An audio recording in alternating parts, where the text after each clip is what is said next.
In today's video, I'll reveal exactly how much you need to have saved at 10 years, 5 years, and even 1 year before you plan to retire.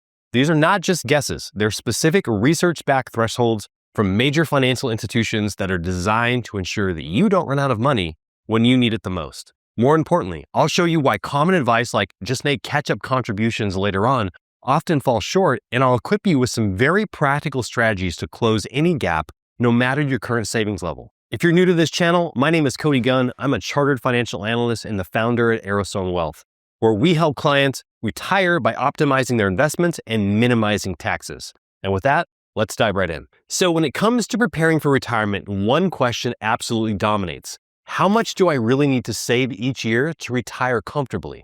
Now, you might be surprised, the research is very clear, and the numbers are more precise than people realize. Leading financial institutions like Fidelity and Vanguard consistently recommend saving at least 15% of your gross income annually, ideally starting in your mid-20s.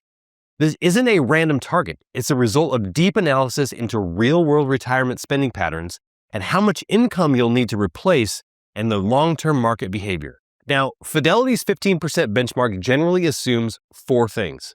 1, that you begin saving at the age of 25. 2, that you retire at age 67. 3, that you invest in a balanced portfolio. And lastly, that you need to replace approximately 80% of your pre-retirement income. And here's the key point. This figure includes employer contributions like 401k matches. So if you have a generous employer plan, your personal savings rate might be closer to 10 to 12% to get to that 15% total mark. But why 15%? Let's quickly look at the math. Studies show that people will need to replace 55 to 80% of their pre-retirement income. For middle-income earners, Social Security is projected to cover about 35% of that total. This leaves a pretty significant gap, roughly 45%, that must be filled from your personal savings and investments. To sustainably generate that income without outliving your money, your retirement portfolio needs to be large enough to support withdrawal rates of about 4% annually adjusted for inflation. Now, backtesting this whole scenario across historical market returns and demographic patterns, it consistently leads back to that 15% savings recommendation.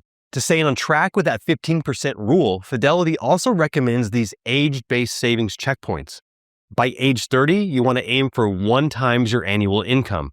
By 40, 3 times. At 50, 6 times. And at 60, 10 times your annual income. And by age 67, you need to have 15 times your annual income saved.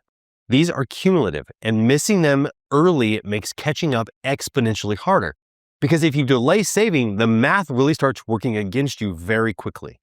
If 15% starting at 25 gets you there, waiting until 30 means you'll need to save 18%. At 35, it jumps to 23%. And if you wait till 40, you're looking at having to save 30% of your income every year just to get to that threshold. And why? Because compound growth is time dependent, not just contribution dependent. Every year you wait, you forfeit potential returns. And many people hope they can simply catch up in their 50s. But while catch-up contributions will help, the power of compounding early in life far exceeds the value of those larger deposits later on. A dollar saved at 25 has more than double the wealth building power of a dollar that's saved at 45. Now that we understand that, let's examine your first major pre-retirement milestone, 10 years to go. Typically, if you retire at 67, this means you're somewhere around 57 years old. At this point, you should have saved at least 8 times your annual income. So if your income is $75,000, that means you need $600,000 in investments. If that's $100,000, you have to have saved $800,000. These aren't stretch goals, they're essential checkpoints. Missing them means you'll likely need to work longer, downsize your spending expectations, or increase your risk tolerance in retirement. So why is the 10-year mark so critical? This is your final decade of full compounding power. While growth continues after retirement, it typically is reduced by the amount that you withdraw from your portfolio. Investments made and not withdrawn from in these 10 years can double before you actually retire. If you're not yet at that 8 times your income level, don't panic. Strategies can help accelerate your progress. Number 1, maximize catch-up contributions for 2025. If you're 50 years and older, you can contribute an extra $7,500 to your 401k or an extra $1,000 to your IRA. Number 2, slash non-essential spending. Downsizing support for your adult children, freeing up even $1,000 a month can add 6 figures in 10 years. 3. Reallocate wisely. Ensure that your portfolio is still growth-oriented. Being too conservative now can cripple your long-term gains. In fact, this is the number one mistake I see made heading into the last decade of retirement. People invest too conservatively. You still need that growth for the next decade to get to the numbers you need in retirement. 5 years from retirement, everything gets real. Your margin for error shrinks, and financial experts increasingly recommend having 12 times your annual income saved by now. This builds on the 8 times mark and reflects compounding needed to hit that 15 times mark by the time you want to retire. At this point, your savings must be able to replace roughly 45% of your pre-retirement income, with Social Security covering the balance.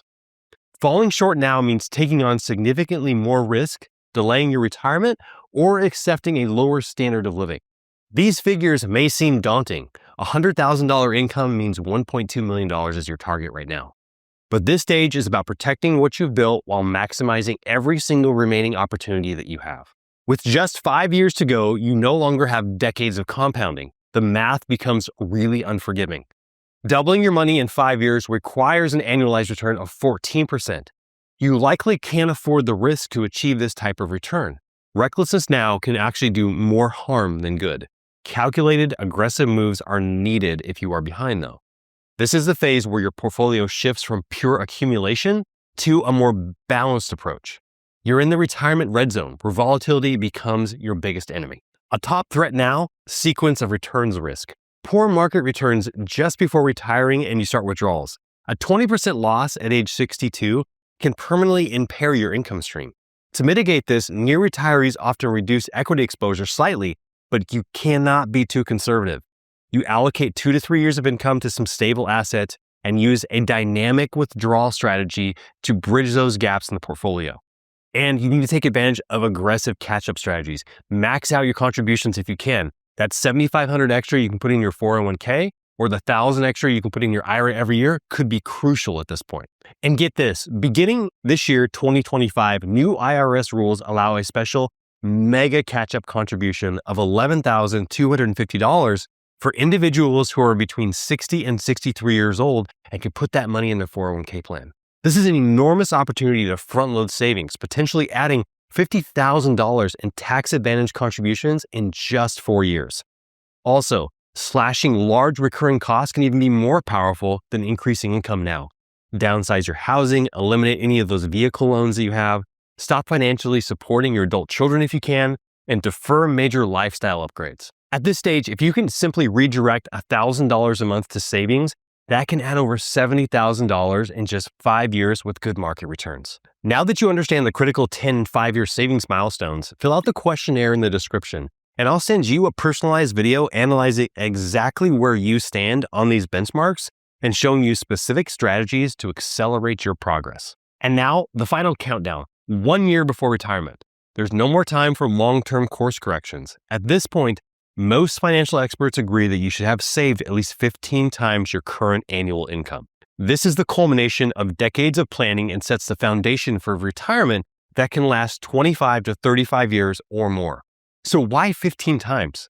Well, it supports a 4% sustainable withdrawal rate, provides flexibility for inflation and unexpected expenses, but it also helps maintain your pre-retirement lifestyle when we add in your Social Security income. Now, all of these totals should account for all of your retirement income sources, 401ks, IRAs, pensions, brokerage accounts, and any cash reserves that you have set aside. And when we're calculating your retirement expenses, don't forget to cover healthcare and long-term care, taxes on withdrawals out of your tax-deferred accounts like 401ks or IRAs, inflation, desired lifestyle spending, and any emergency buffers that we need to add in so you are not forced to take money from your portfolio if stocks happen to go through a rough patch. All of these added together are often underestimated. Your final year moves are about positioning, not more saving.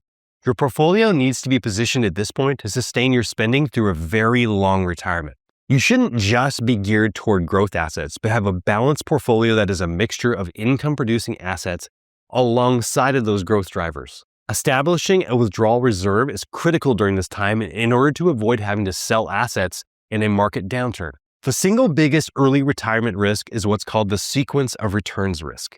It's a risk that your portfolio can't recover if you're taking large withdrawals and you have successive bad years in the market. So instead of taking that 5% that you had planned on, you end up taking 8 or 9% from your portfolio because its value has fallen substantially. If you are falling short of these benchmarks, it's serious, but it is not hopeless. There are several moves you can make in order to adjust and still retire. Number 1, delay retirement by 1 to 2 years. Adds more to your savings, your portfolio continues to grow, you have fewer retirement years to fund, and you get that higher Social Security amount. Delaying from 64 to 66 can improve success odds by up to 20%. Consider a partial retirement. Working part-time reduces withdrawal burden, keeps you engaged, and offers other health benefits as well. Earning even $20,000 to $30,000 a year helps incredibly fund your retirement. And lastly, optimize Social Security timing. Delaying past full retirement age up to 70 can earn you an 8% annual increase in your benefits for the rest of your life. This can add 30 to 50% more monthly income when you really need it. These multiples, 8 times your income, 12 times your income, 15 times your income, are excellent general guidelines, but retirement is deeply personal. So how do you customize these savings targets to your specific situation? Your optimal savings rate may vary quite a bit from the standard 15% recommendation. Your retirement lifestyle choices will significantly impact your savings multiple. Do you dream of extensive international travel? Or are you playing a quiet life that's close to home? Those are big cost differences. Do you have pension benefits or other guaranteed income sources like rental income? These can reduce the amount you need to have in personal savings that effectively lowers your personal savings target in the long term. Conversely, what factors might increase your required savings rate? Number 1 is early retirement. If you plan to retire at 55 instead of 65, you'll need significantly more saved because your money needs to last you much longer and you have fewer years to actually save that amount. As I mentioned, plans for extensive travel or costly hobbies like boating or collecting will require additional and large nest eggs. And importantly, healthcare considerations. If you anticipate higher than average medical expenses or the potential for long-term healthcare, you'll want to build a larger cushion into your retirement plan. But no matter where you are on your retirement journey, 10 years out, 5 years out, or even just starting, there are strategies you can now implement to accelerate your savings. The first thing to do, automation is your best friend. Set up automatic transfers to your retirement accounts every paycheck. Many employer plans have an auto escalation feature, which automatically increases your contribution percentage-wise, say 1% a year. You barely feel it, but it makes a huge difference over your lifetime. In fact, Fidelity's research shows that even a small 1% increase in your savings rate can add up to 3% more annual income in your retirement. That's an incredible amount of income. Consider a health savings account if you're eligible. These are often called stealth retirement accounts because they offer triple tax advantages. Contributions are tax deductible, growth is tax-free, and withdrawals for qualified medical expenses are also tax-free. And after age 65, you can withdraw funds for any reason, paying only ordinary income tax, just like a traditional IRA. Regardless, you should always aim to optimize your tax-advantaged accounts. If your employer offers a matching contribution to the 401k or 403b, prioritizing contributing enough to get the full match is key. It's free money. Do not leave this amount of money on the table. After securing the match, consider maxing out Roth IRAs or traditional IRAs depending upon your tax situation. These strategies applied consistently can make a profound difference in reaching your retirement goals. So to recap, the critical savings benchmarks are roughly 8 times your income 10 years out, 12 times your income when you're 5 years from retirement, and 15 times in your final year before you retire.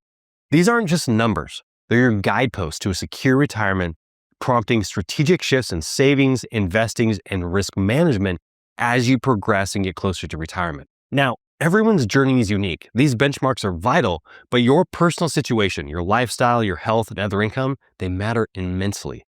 That's why I've created a questionnaire in the description below. Fill it out and I will send you a personalized video analyzing exactly where you stand on these milestones and specific strategies to help you accelerate your progress. And with that, I will see you guys on the next one.